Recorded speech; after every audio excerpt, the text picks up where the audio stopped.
రాష్ట్రంలో గత 5 సంవత్సరాలు వైకాపా పాలనలో నిర్వీర్యమైన గ్రామీణ ప్రాంతాలకు పునరుజ్జీవం కల్పించే దిశగా రాష్ట్రంలో ఎన్డీఏ పరిపాలన కొనసాగుతుందని గోపాలపురం ఎమ్మెల్యే మద్దిపాటి వెంకటరాజు అన్నారు.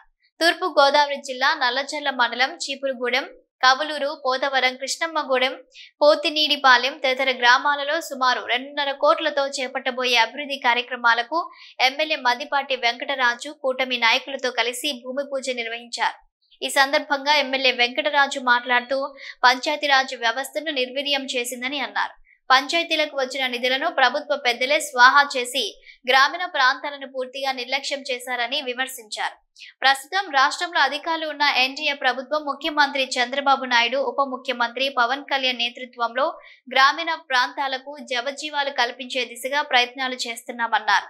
గ్రామాలలో అవసరమైన మౌలిక సదుపాయాలను గుర్తించి వాటిని త్వరితగతిన పూర్తి చేసే విధంగా ఏర్పాట్లు చేస్తున్నామని తెలియజేశారు. నియోజకవర్గంలో మొదటి విడతగా గ్రామీణ ప్రాంతాల అభివృద్ధికి 20 కోట్ల రూపాయలతో పనులు ప్రారంభించామన్నారు. రాబోయే రోజుల్లో మరిన్ని నిధులు తీసుకొచ్చి గ్రామీణ ప్రాంతాలను పూర్తిగా అభివృద్ధి చేస్తామన్నారు. గ్రామీణ ప్రాంతాలను పూర్తి స్థాయిలో అభివృద్ధి చేయడం ద్వారా ఈ ప్రాంతంలో ఉన్న ప్రజల జీవన శైలిని మెరుగుపరిచేందుకు ప్రణాళికబద్ధంగా కృషి చేస్తున్నామన్నారు. రాష్ట్రంలో గోపాలపురం నియోజకవర్గం పేద మధ్యతరగతి ప్రజలు ఎక్కువగా ఉండే నియోజకవర్గం అని, దీనిని దృష్టిలో ఉంచుకొని ఈ నియోజకవర్గాన్ని ఆర్థికంగా, పారిశ్రామికంగా అభివృద్ధి చేసేందుకు ముఖ్యమంత్రి, ఉప ముఖ్యమంత్రి సహాయంతో కృషి చేస్తున్నామని తెలియజేశారు. రాబోయే రోజుల్లో గోపాలపురం నియోజకవర్గంలో 2 విడతలుగా సుమారు 800 కోట్ల రూపాయలతో పారిశ్రామికంగా అభివృద్ధి చేసేందుకు ఏర్పాట్లు చేయడం జరిగిందన్నారు. రాష్ట్రంలోని గోపాలపురం నియోజకవర్గం అభివృద్ధి చెందిన నియోజకవర్గంగా మొదటి స్థానంలో నిలిపేందుకు కృషి చేస్తున్నామని తెలిపారు. గత 5 ఏళ్లలో ఈ ఆంధ్రప్రదేశ్ రాష్ట్ర ప్రజలు కేవలం విధ్వంసకర పాలన మాత్రమే చూశారు. ఇప్పుడు ఎన్డీఏ పాలన మొదలయ్యింది. 100 రోజులు పూర్తి చేసుకున్నాం.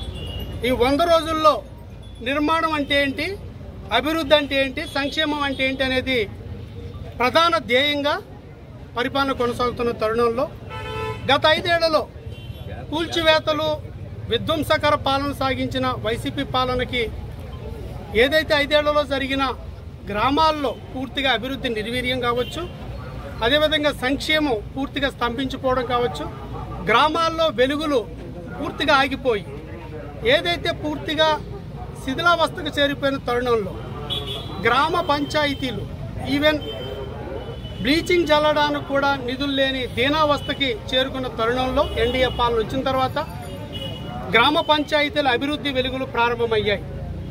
ఒక ఉదాహరణ, ఈ 100 రోజుల్లో గోపాలపురం నియోజకవర్గ పరిధిలో ఉన్న 85 గ్రామాల్లో కూడా 21 కోట్ల రూపాయలతో అభివృద్ధి పనులు ప్రారంభమయ్యాయి. ఈ 85 పంచాయతీల్లో ప్రతి పంచాయతీలో కూడా సీసీ రోడ్లకు కావచ్చు, డ్రైనేజీలకు కావచ్చు, ఇతర ఇన్ఫ్రాస్ట్రక్చర్ సంబంధించిన నిర్మాణాలకి, అభివృద్ధి పనులకి శంకుస్థాపన చేసుకుంటూ వస్తున్నాం. ఇప్పటి వరకు 56 పంచాయతీల్లో శంకుస్థాపన చేశాం.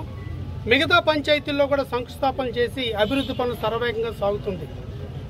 ఈ రాష్ట్ర ముఖ్యమంత్రి వర్యులు శ్రీ నారా చంద్రబాబు నాయుడు గారి యొక్క పరిపాలనలో ఆయనకున్న పరిపాలన దక్షత, విజనరీ లీడర్ కాబట్టి వచ్చిన 100 రోజుల్లోనే నిజానికి అభివృద్ధి చేయాలనే ఆకాంక్ష ఉన్నప్పటికీ పగ్గాలు చేపట్టే సమయానికి జగన్మోహన్ రెడ్డి గారి పుణ్యమాని రాష్ట్రానికి దాదాపు 10 లక్షల కోట్ల రూపాయల అప్పుల్లో ఉన్న ఈ ఆంధ్రప్రదేశ్ రాష్ట్రం జీతాలు ఇవ్వలేని దీనస్థితిలో ఉన్నప్పటికీ పంచాయతీలు గ్రామ స్వరాజ్యమే ధ్యేయంగా ఆయన యొక్క పరిపాలన దక్షతతో, ఆయనకుండే అపార అనుభవంతో నిధులు వెచ్చించి గ్రామాల అభివృద్ధి ఆరంభమైంది.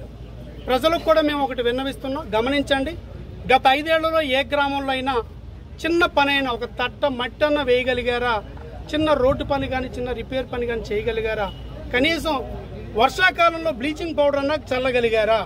ఆ స్థితి నుంచి ఈ రోజున గ్రామాల అభివృద్ధి ధ్యేయంగా గ్రామ స్వరాజ్యం దిశగా పరిపాలన సాగుతున్న తరుణంలో ప్రజలు కూడా గమనించమని కోరుకుంటూ, మరోపక్క పంచాయతీ శాఖ మంత్రివర్యులు, ఈ రాష్ట్ర ఉప ముఖ్యమంత్రి వర్యులు శ్రీ పవన్ కళ్యాణ్ గారి యొక్క ఏదైతే ఆయన ఒక ఆశయాలతో రాజకీయాల్లోకి వచ్చి ప్రభుత్వంలో ప్రజలకు సేవ చేయాలి, ప్రభుత్వం ద్వారానే ఒక అకుంఠిత దీక్షతో ఆయన పనిచేస్తున్న తరుణంలో ఆయన ఈ యొక్క శాఖ పట్ల ఆయన ఒక అపరిమితమైన ప్రేమని చూపిస్తూ ఆయన సొంత నిధులు కూడా వెచ్చించి గ్రామాల అభివృద్ధి కోసం ఆయన ధ్యేయంగా ఉండడం కావచ్చు.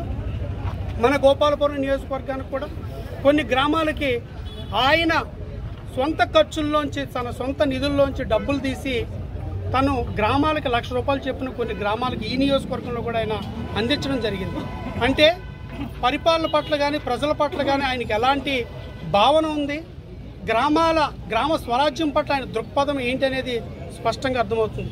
ఇటు చంద్రబాబు నాయుడు గారు, అటు పవన్ కళ్యాణ్ గారు వీరిద్దరి యొక్క పరిపాలనతో, మరో పక్కన మోడీ గారి యొక్క ఆశీస్సులతో, కేంద్రం నుంచి వచ్చే నిధుల ద్వారా ఈ రోజున మనం అనేక అభివృద్ధి కార్యక్రమాలు చేసుకోబోతున్నాం.